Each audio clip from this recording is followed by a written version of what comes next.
On to trial by ordeal. ordeal. You familiar with this at all? If not by name, I'm sure you know what it is. It's basically like where back in the day, they wouldn't have like a courtroom with judge and jury and all of this stuff. They would just have trial by ordeal, which was essentially some terrible experience that you had to go through, which we're going to get into. There's a whole bunch of them. Was this like catching the witch? Like burn the witch, and exactly. if she survives, she's a witch. If she dies, she's human. This is like one example of this. And basically the idea is if you survive it, God has stepped in and he has saved you.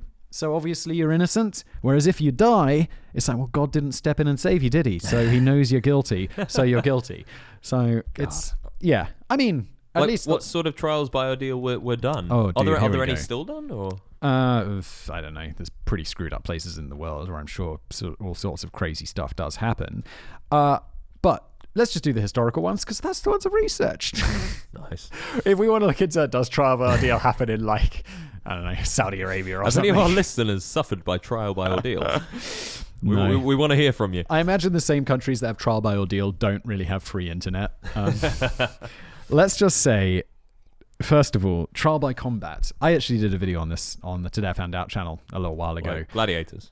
This is more like in medieval times. If someone was accused of something, they would have to fight to determine whether they were innocent. So it might not even be to the death. It would just be like, okay, we're accusing you of this. If you win in this fight, God has intervened in this fight and made you victorious. So you're innocent. Go free and be fine. But if they kill you or you lose the fight, then they think you're guilty. And, well, then they might exile you or kill you anyway and stuff like this. That's probably one of the better ones, actually, to be honest. Yeah, that's pretty good. You stand a chance of winning. You do stand a chance of winning. Yeah, actually, that's completely fair. The rest of them are pretty rough, and it's like you were just going to die either way. Even better, there were ones like the trial by ordeal, right? If you were rich, you could just pay someone to fight for you. So you'd just be like, oh, this guy looks really quite brawny. Let's go, hey, you want a few £1,000s? I've got this trial by ordeal thing going on. Please go win for me to determine my innocence. And it's like, this is just crazy. And the world has not changed. Now, I never link things because I always say I'm going to, but I make so many videos that I don't, ever put the links in the description. If you want to find this one, just YouTube search Today I Found Out Trial by Ordeal, and we go into way more depth. There was 4 lines here. There's a whole video about it, and it's super interesting. I thought it was pretty cool. Fire. It's not quite what you think, though. Oh. It's not quite what you think. Basically, what they do is like, rather than doing some like Tony Robbins shit where, you got to walk over the bed of coals and whatever, they'd heat up in a fire like farm equipment. So like big pieces of metal and stuff like that. And then they'd also heat up a rod or like some piece of metal that you could hold in your hands. Shove it up your... No. Oh, dude, don't. No. Definitely not that bad. This is a family podcast. It's definitely not, but dude, they'd just make you hold it. So they'd say, okay, you got to grab these two things, and then you got to walk across this red hot farm equipment. And they basically said, yeah, if you don't get injured, God has intervened on your behalf, so you're innocent. And if you get burned, well, you're definitely guilty. However, you'd think, okay, it was, obviously you can't beat this one. However, you did have a chance. What they'd do is they wouldn't kill you immediately. So you'd get burns, right? Yeah. And if your burns were like not festering and getting infected, then they'd say, oh, you're innocent because God has intervened and he is healing you. Whereas if your burns got infected, they'd be like, oh, God hasn't intervened, you're guilty, let's kill you. Or like punish you. But you've got infected wounds, and it's, the medieval times. It depends where you stand afterwards, because Oh yeah, I'd be like, well, also they didn't understand how germs worked. So they're screwed. There's not really a better way to what's the word? Like not purify, but like clean your wound than to burn it, really. Yeah. Apart from antiseptic and antibiotics. But the problem is you're opening a wound and then you're going to get an infection from somewhere. I suppose. Because you're opening yourself up to infection. This is medieval times. And yeah. Also, they don't was even miasma theory is a good thing we should talk about. I actually have it, I think, coming up at some point, which is where they thought like all diseases was caused by smell. So if you know. I've heard of that, yeah. It's a pretty good one. Okay. Which, I understand why. They just didn't understand. Well, things where disease are generally smell. The first times, yeah. It's something my biology teacher always told me was, I'm not sure how much it's based in fact, but he told me that being sort of disgusted by dog poo is one of the only human learned reactions, like learned instinctual reactions that. It's like something that we know we should not like it, and so we don't like the smell of it because that's where germs are. Can I get you a different chair? Because your chair is Am I squeaking squeaking? like mad. Grab that chair at that desk, and I will tell people about something else. You fill. Yeah, I got to get some oil for that chair. It's just driving me insane, and I know there's going to be some viewer out there who's exactly like me, and is being equally driven insane by it. I'm coming. That chair's markedly less comfortable. I apologize. Oh my god! It's a bit. Is this a trial by error chair? Yeah, it's a bit too hipster, isn't it? Goodness. Okay, so yeah, it was like kind of okay. So the wounds are festering, this kind of stuff. You wanted to so another one, hot water, and this was. Are these? Are you getting bored? If you're getting bored, no. Just tell me because reel them off. If Reel it's them bored, off. okay, yeah, I we want, can hit them up a bit quick faster. Okay, so hot water, it was a similar thing. It was dump your hands in hot water, and again that kind of fester or heal. Does it heal or does it fester? And then they decide the innocence like this. Let's get on to something more. I'm just going to skip this next one. Okay, so I also made a comment. It sounds like the worst game show ever. Fester or heal. That was more amusing when I was writing that down. So I live near, my parents actually live in now, a town I grew up near, a town called Canterbury in Kent, which is the Archbishop of Canterbury is probably what it's most famous for. Now, they had it the other way round, which makes, and I was like, I remember being a kid, and there was this river, and they had what was called the dunking chair. And what they would do is they'd strap okay, you're nodding, you're familiar with this. They'd put a witch in the dunking chair, who they thought was a witch, and they'd dunk her underwater. And they'd hold her under there, and if she rose to the surface, and she got free somehow of the chair which she was tied into, and rose to the surface and survived, they'd be like, oh my god, that must have been magic. She's using her witch powers to free herself. She's a witch. Let's burn her. Burn her. Yeah. Or if she drowns, then, that's sad. She was innocent. Yeah. So it's kind of the opposite, because it's exactly the opposite. Because in the previous ones, it would be like God is, coming and interfering on your behalf to save you. With this one, it was like if you're innocent, If God you comes die. to save you, you're dying. Well, no, God doesn't come to save you. You're just not using your witchy powers to escape. And if you did survive, you're a They'd witch. kill you We're anyway. gonna kill you. Yeah, if you're going to the Duncan chair, you're going to die. Although, did you know that it's like everyone thinks that the witch hunt was like a really big thing. They were I can't remember the exact statistics. Yeah, but it's they were way out of way less witches by burning deaths. Yeah, you think it was a whole thing. It was really like was not various a big thing, occasions that happened in various towns where people got crazy. Yeah. Exactly. And what? So in Canterbury, do they have this dunking It's chair? Duncan chair. Yeah, you can still see it. Still It's there? today. No. Yeah, it's like 5 minutes from where my parents live. How big is it? It's small. It's like it's a small river.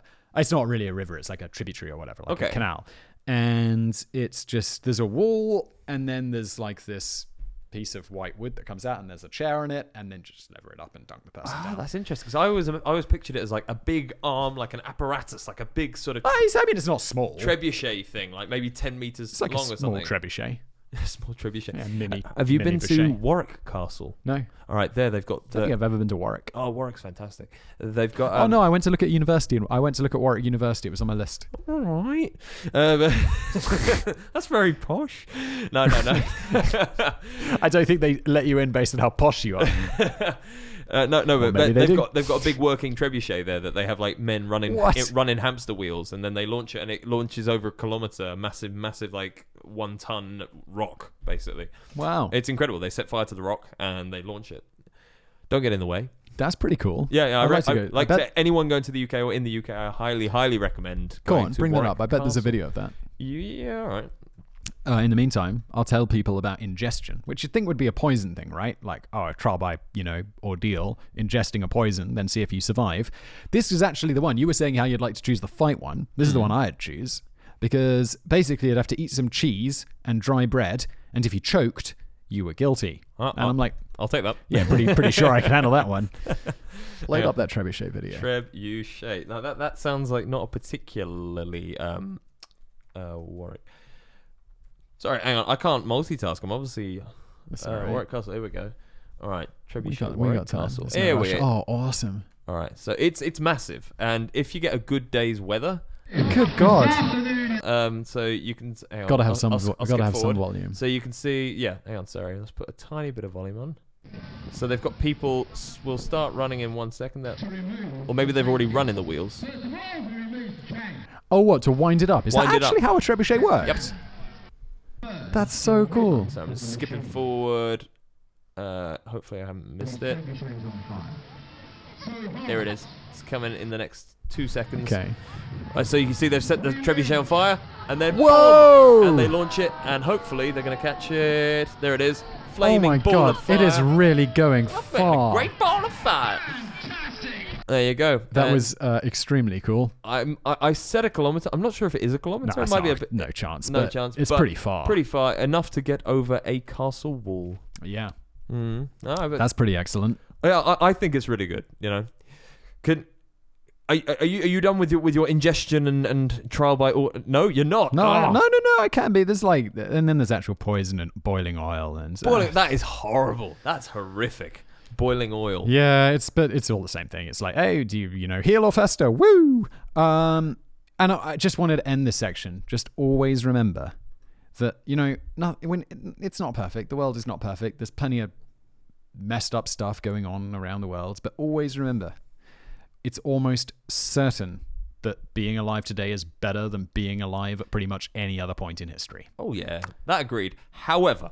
Oh, go on. I would have loved... All right, no, this has always been like All right, I've got two sort of, if I could go back in time things that I'd love to do. Yeah. One is to go back in time, say, for example... I'm ready to shit all over this. No. To dinosaur times. Yeah. I'd want to go back to don't squash any bugs. No, like Jurassic Park time or something like that. Like, I know that's... many periods in time, many eons, but I don't know. I'd go back to when the T-Rex is around or something, just to see it, just go wow. Okay. If I die via T-Rex, that's not too bad. Okay. I don't mind. And the second is I'd love to go back to the UK, for example, England. Yeah. Back when there were no big towns, back when everything was just forest, and you'd have so many problems. No one would understand you. I don't care. I looked into this. Just go back to the 1600s and people will still roughly be able to understand the English that we speak today. Yeah. And it's the same in various different countries. Like French is about the same. I think it's back to the 1600s, 1700s, and then there was a big vowel shift. But yeah, no, I don't know. I like the idea of a little tavern in the middle of the woods, and then there's just one path that goes, and then there's highwaymen, and I'd have to fight the highwaymen. And this exists. Just go to a country that's less populated. Yeah. Even here. It's partly what I love about here. Yes. Oh, I could talk for days about this. I didn't realize quite how densely populated the UK is until I moved here. And you walk through the forest and you don't meet other people. Meet nothing. It's just nothing. There's forest. There's no power lines. There's no roads. And you know what I love here? Forest. So my wife pointed this out straight away. She said, do you know, in the UK there's one big problem, and that's that there's hedges everywhere. Yeah. Which hedges play their and part. Walls. They and walls, and they split up the farmland so that everyone had their bit. However, it means you can't see anything. Whereas here and in most of Europe, there are no hedges and walls, so you can just see for miles. Generally, it's much less. There's much less people per square meter, per square kilometer. Interesting. Well, because think, Czech Republic's half the size of the UK, but there's 11 million people. Of the UK? 10 million people, yeah. Great Britain, I think. Let's say Scotland and England. I would say it's about half the... I don't know. It's about half the size of that, let's say. Yeah. But there's 7 times less people. Yeah. And it's lovely. Yeah. I love it. It's nice. It's nice. I like that. However, what I would also say is a friend of mine here is from Montana in the United States. Montana. And he's like... It's densely populated here. And it's like, yeah, dude, because Montana is the size of Europe and there's 4 people. I love it whenever you meet someone from if you go to a really sparsely populated place and tourism is not a thing there, they meet you and they go, oh, what are you doing here? Why are you in this little village? I went to one of those sort of little American villages on a road trip, and we got to this place and bought some apple pie and went to this little diner, and we got in there and they were like, howdy y'all, and it was like, hi, and it was straight away, oh, he's English. What are you doing here? Why do you speak so strange? Why are you in this place? There's no one here. But it was very good apple pie.